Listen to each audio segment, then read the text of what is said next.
Hello, Bacho. Let's say this question. The question says match the column 1 and column 2. In column 1, there is given option A, the capacity of supplying the current in the circuit, B, the electric energy consumed in the circuit, C, EMF of the cell in the closed circuit, and D, maximum potential difference between 2 points of a circuit. In column 2, there is option P, voltmeter, Q, potentiometer, R, watt hour and S, ampere hour. तो हमें match करना है कि जो ये A B C D है वो P Q R S में से कौन से ऑप्शन के साथ बेस्ट मैच करता है। तो हमारे पास यहाँ पर ऑप्शन ए है the capacity of supplying the current in the circuit.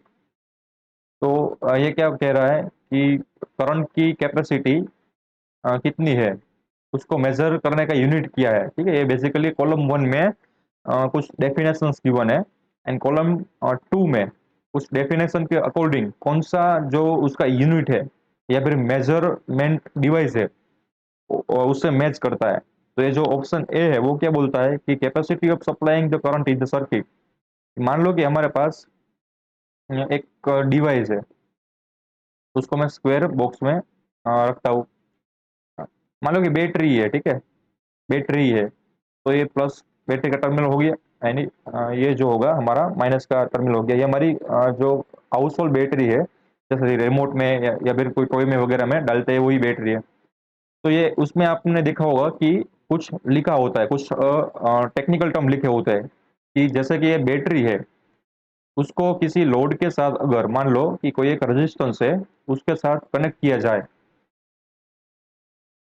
तो ये बैटरी कितनी देर में खत्म हो जाएगी और डेड हो जाएगी। तो उसके साथ एसोसिएटेड एक टर्म लिखा होता है जिसको बोलते हैं एम्पियर आवर, एम्पियर आवर या फिर मिली एम्पियर आवर भी लिखा होता है। तो ये क्या बताता है कि अगर मान लो कि इस बैटरी में जो एच है, एच की वैल्यू वो है 2 AH। इसका मतलब क्या हुआ कि इस बैटरी में से अगर हमने 2 एम्पियर का करंट 1 घंटे के लिए ड्रॉ किया, यानी कि कंज्यूम किया, तो ये बैटरी 1 घंटे में डेड हो जाएगी। अगर इसी बैटरी को 1 एम्पियर के करंट में हमें ड्रॉ किया, यानी कि इस बैटरी में से हमने सिर्फ 1 एम्पियर ही निकाला, तो कितने घंटे तक चलेगी। तो हम वैसा वैसा इसे बोल सकते हैं कि ये बैटरी है वो 2 घंटे तक चलेगी। उसकी उसकी कैपेसिटी है वो क्या है 2 एम्पियर आवर, उसकी कैपेसिटी बढ़ जाएगी रन होने की, राइट। अब इन्हीं बैटरी में से अगर हमने 4 एम्पियर का करंट फ्लो करवाया, ड्रॉ करवाया है, ठीक है, तो कितने घंटे तक चलेगी। तो 4 एम्पियर का करंट ड्रॉ करवाते हैं तो हम सिंपल क्रॉस मल्टीप्लीकेशन का रूल से भी बोल सकते हैं कि मान लो कि यहाँ पर हमारा बस इक्वेशन है, ठीक है, आपको इक्वेशन करना ही सिखा देता हूँ। Ampere times multiply into time, ये है। यहाँ पर ऐसा भी लिख सकते हैं आई इंटू टी, आई इंटू टी, ये हमारी कैपेसिटी है। ठीक है, ये हमें गिवन होती है, ये और ये दोनों सेम ही है, आई इंटू टी। मान लो कि इस कैपेसिटी को मैं एस सी से डिनोट करता हूँ। ये नई राशि है ना, नई जो इक्वेशन मिला उसको मैं कैपेसिटी से डिनोट करता हूँ। अब हमें एक कैपेसिटी गिवन है टू, 2 AH गिवन है ना। अब हमें निकालना है टाइम। तो टी इज इक्वल टू क्या होता है कैपेसिटी डिवाइडेड बाई आई, यानी कि 2 डिवाइडेड बाई आई। अब 2 डिवाइडेड हमें क्या मिला, 4 मिला, तो यहाँ पर 4 लगता है। तो यहाँ पर कैसा मिल गया, हाफ मिल गया ना, हाफ ओवर। ये जो टाइम हुआ वो ओवर में मेजर किया जाता है क्योंकि यहाँ पर ओवर में गिवन है।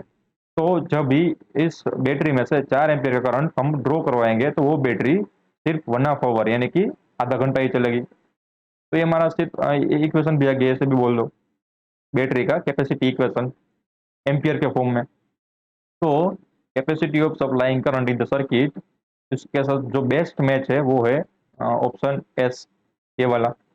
यहाँ पर लिखता हूँ ऑप्शन एस। अब ऑप्शन बी देखते हैं, the electric energy consumed in the circuit. तो सेम कंसेप्ट है कि बैटरी की जो एनर्जी हो वो कितने देर में खत्म हो जाएगी। ये जो पहला वाला ऑप्शन था ना, हम ऐसे भी मान सकते हैं कि बैटरी का जो एम्पियर है, बैटरी का जो करंट है वो कितनी देर में खत्म हो जाएगा। या तो दोनों सेम ही है, ठीक है, ये और ये दोनों काइंड ऑफ सेम ही है। ये एनर्जी को रिप्रेजेंट करेगा एंड ये करंट को रिप्रेजेंट करेगा। कि कितना करंट फ्लो करवाएंगे तो बैटरी डेड हो जाएगी। एंड जो ऑप्शन बी है वो उसमें क्या होगा कि कितनी एनर्जी हम कंज्यूम करेंगे तो बैटरी डेड हो जाएगी। दोनों हमें सेम ही बता रहे हैं कि बैटरी को डेड ही करवाना है, राइट। तो सेम कंसेप्ट यूज करने वाले हैं, हमारे पास सेम बैटरी है, बट अब जो उसमें कैपेसिटी लिखी होगी ना वो वोट आवर में लिखी होगी, ऐसा कुछ।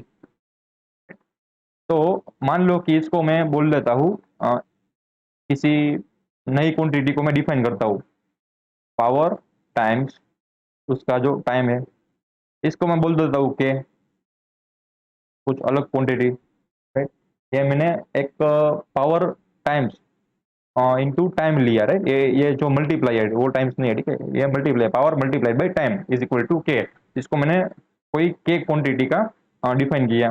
वो क्या बताती है कि जो ये बैटरी है ना उसमें से सेम, मैं मान लो कि ये लोड अगर जोड़ दूं, ये बैटरी के साथ मान लो कि सेम अगर कोई आर ओम का लोड जोड़ दिया, अब उसमें से जो ये करंट आई पास होगा वो कितनी देर तक चलेगा वो मैं डिफाइन नहीं करना है। इसमें से जो आई करंट पास होगा उसके पास जो एनर्जी होगी वो कितनी देर तक चलेगी, राइट। वो ये इक्वेशन बताएगा हमें कितनी देर तक करंट चलेगा। वो तो हमने फाइंड कर लिया है, जिसको हम एम्पियर आवर बोल रहे हैं, बट कितनी देर तक एनर्जी चलेगी एंड बैटरी डेड हो जाएगी उसको हमने डिफाइन किया पावर इनटू टाइम से। तो ये क्या डिफाइन करेगा कि बैटरी की कैपेसिटी कितनी है। बैटरी में मान लो कि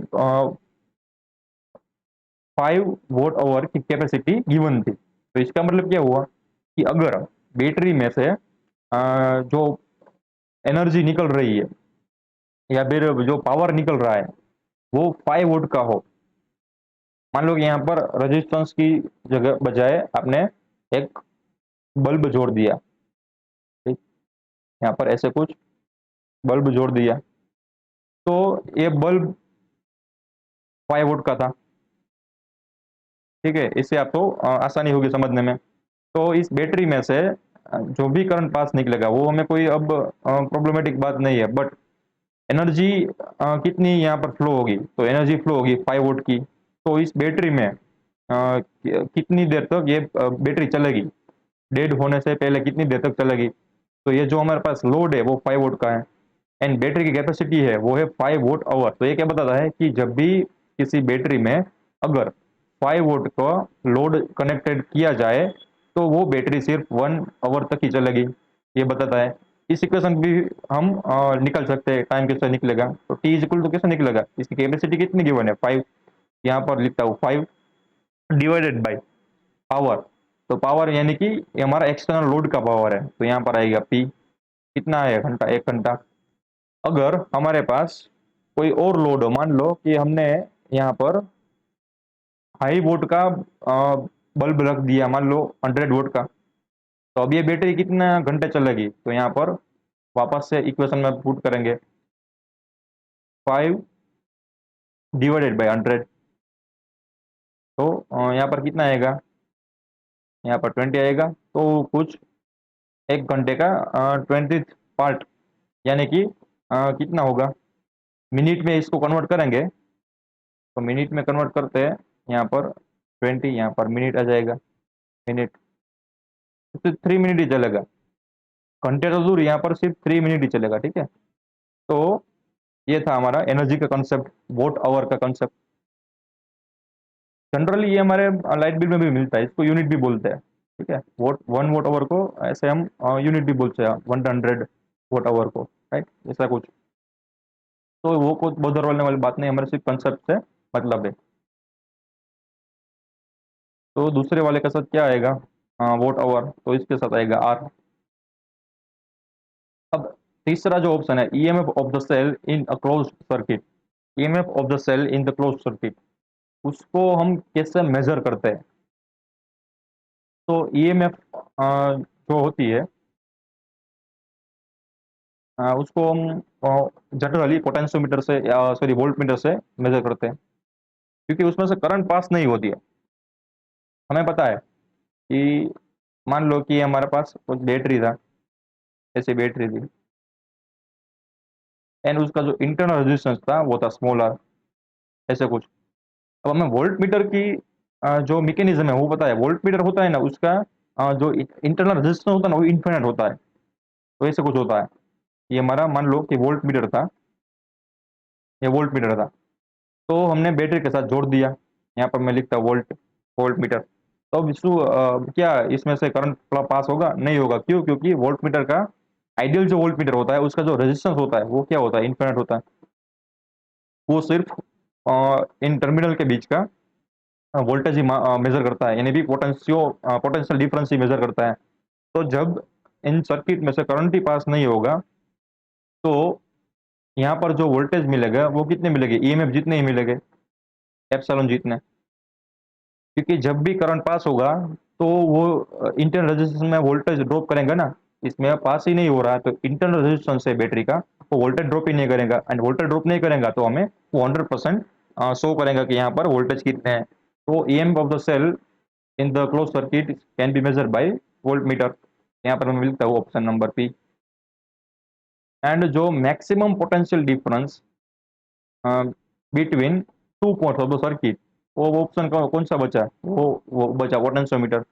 अब जो पोटेंशियोमीटर है वो क्या मेजर करेगा? तो वो मेजर करेगा मैक्सिमम पोटेंशियल। क्यों? क्योंकि पोटेंशियोमीटर में से वो क्या करेगा? अपने में से कुछ करंट पास होने देगा।